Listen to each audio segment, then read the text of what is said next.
Hello hi welcome to Kanishka Vaividhya. Okay, അപ്പോൾ ഇന്ന് രാമായണ മാസം കർക്കിടകം 5 അഞ്ചാം ദിവസം ഒരു കുട്ടി റെസിപ്പി പറയാം. അത് അമ്മയായിരിക്കും പറയുന്നത്. ആലു പൊറോട്ടയുടെ easy to make aloo parotta എന്ന് പറയാം. മീൻസ് നമ്മൾ സ്റ്റഫ് ഒന്നും ചെയ്യാതെ ഡയറക്റ്റ് ആയിട്ട് നമുക്ക് മിക്സ് ചെയ്ത് ഉണ്ടാക്കാൻ പറ്റുന്ന ഒരു ഈസി ആയിട്ടുള്ളൊരു ആലു പൊറോട്ട. അത് മാത്രമല്ല, അഞ്ചാം ഭാഗത്ത് നമ്മൾ എന്താണ് രാമായണം വായിക്കുന്നത് അതും കൂടെ പറയുന്നതായിരിക്കും. ഓക്കെ, നമുക്ക് അമ്മയോട് ചോദിക്കാം. അന്ന് ഞാനൊരു ആലു ചപ്പാത്തിയാണ് ഉണ്ടാക്കുന്നത്.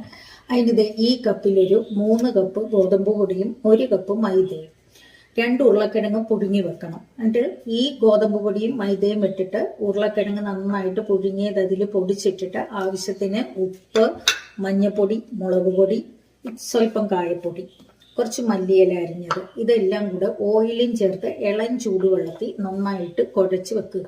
കുഴച്ചധികം നേരം വെക്കരുത്, കാരണം ഈ കിഴങ്ങിലെ വെള്ളം ഇറങ്ങും. അപ്പം അതിന് മുമ്പ് നമുക്ക് ചപ്പാത്തി ഉണ്ടാക്കാൻ തുടങ്ങാം.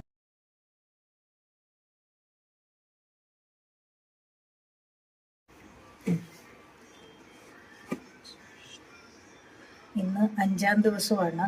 അയോധ്യാകാന്ഡം ആരംഭം മുതൽ ശ്രീരാമ അഭിഷേകം വരെയാണ് ഇന്ന് ചൊല്ലേണ്ടത്.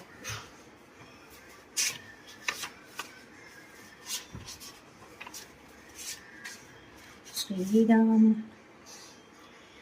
ഹരി ശ്രീ ഗണപതായ നമഃ. അവിഘ്ന നമസ്തുതേ സരസ്വതി നമസ്തുഭ്യം. ശ്രീരാമ രാമ രാമ ശ്രീരാമചന്ദ്ര ജയ ശ്രീരാം. നിങ്ങൾക്ക് ഈ വീഡിയോ ഇഷ്ടപ്പെട്ടെങ്കിൽ ലൈക്ക് ചെയ്യുക, സബ്സ്ക്രൈബ് ചെയ്യുക. ഓക്കെ, അപ്പോൾ വീണ്ടും നാളെ കാണുന്നവരെ. Okay, bye, good night.